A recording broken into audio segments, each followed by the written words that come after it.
আসসালামু আলাইকুম। খুবই সিম্পলভাবে ভেজিটেবল রোল তৈরি করছি। একসাথে বেশি করে ভেজিটেবল রোল তৈরি করে ফ্রোজেন করে রাখলে এটি বাচ্চাদের টিফিনেও দেওয়া যেতে পারে। এছাড়া আমরা বিকেলে চায়ের সাথেও কিন্তু খেতে পারি। আর বাসায় তৈরি করা খাবার কিন্তু দোকানের তুলনায় খুবই স্বাস্থ্যকর। তো ভেজিটেবল রোল তৈরি করার জন্য ফার্স্টে আমি একটি পাতলা করে একটা ব্যাটার তৈরি করে নেব।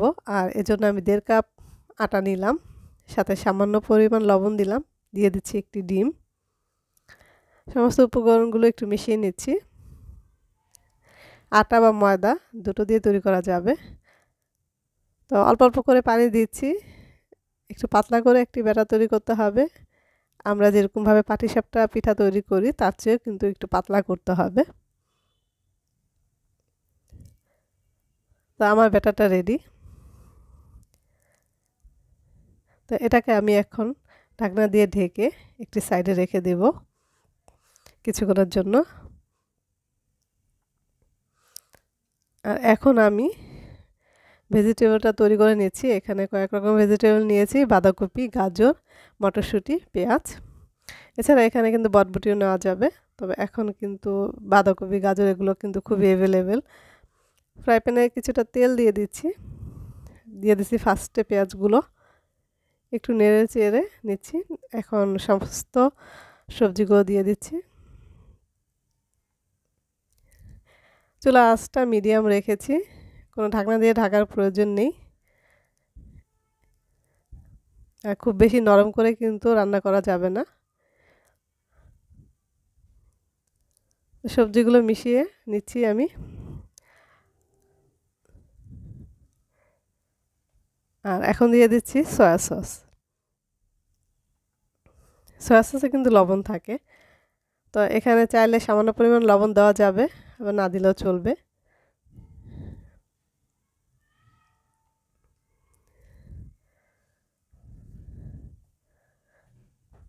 দিয়ে দিচ্ছি নুডলসের যে মশলাটা, সেটা আমি একটা প্যাকেট দিয়ে দিলাম।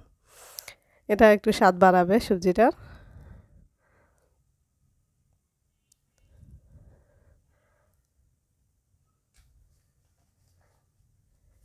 তো সবজিটা যখন হয়ে এসেছে সেই লাস্ট পর্যায়ে আমি 1 চা চামচ চিনি দিয়ে দিলাম।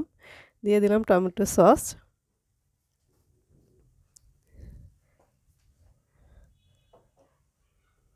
তো 10 থেকে 15 মিনিটে কিন্তু আমাদের সবজিটা তৈরি হয়ে যাবে। তো হয়ে গেছে আমার সবজি। তো এখন রোলের জন্য শীটগুলো তৈরি করে নিব। তো একটি ফ্রাই প্যান মোটামুটি গরম হয়ে আসলে কিছুটা তেল আমি মেখে নিচ্ছি। এরপর আমি একটু একটু করে ব্যাটার দিয়ে দিলাম। এভাবে একটু ঘুরিয়ে দিতে হবে।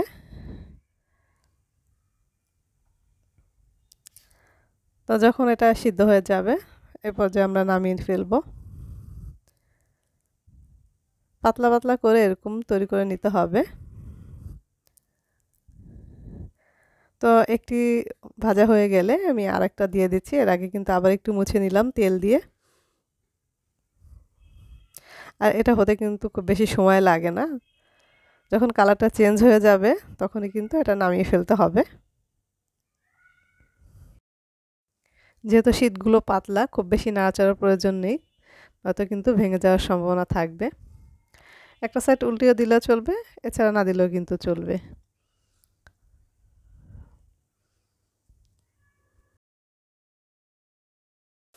তো 1.5 কাপ ময়দায় কিন্তু অনেকগুলো শীট তৈরি হয়ে যাবে। আর আজকে আমি আটা দিয়ে তৈরি করেছি, আটা দিয়েও তৈরি করা যাবে। তো দেখতে পাচ্ছেন অনেকগুলো শীট হয়েছে। তো 1.5 কাপ ময়দা নিচ্ছি আমি। আর এটা একটু ঘন করে তৈরি করব। তো সামান্য লবণ দিয়েছি। আর আগের তুলনায় এখন একটু ঘন করে আমি আরেকটা ব্যাটার তৈরি করে নিচ্ছি।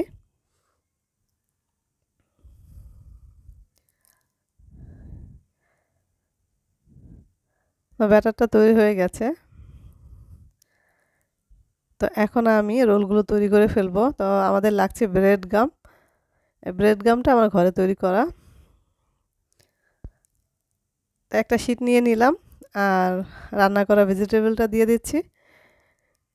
তো সাইডে একটু যেই একটা ঘন ব্যাটার তৈরি করেছি, সেখান থেকে একটু আটা সাইডে দিয়ে দিচ্ছি, একটু আঠার কাজ করবে এটা। এভাবে দুই সাইড থেকে নিয়ে তারপর মাছ থেকে এভাবে বটে নিতে হবে। একটু সাবধানে বটতে হবে যাতে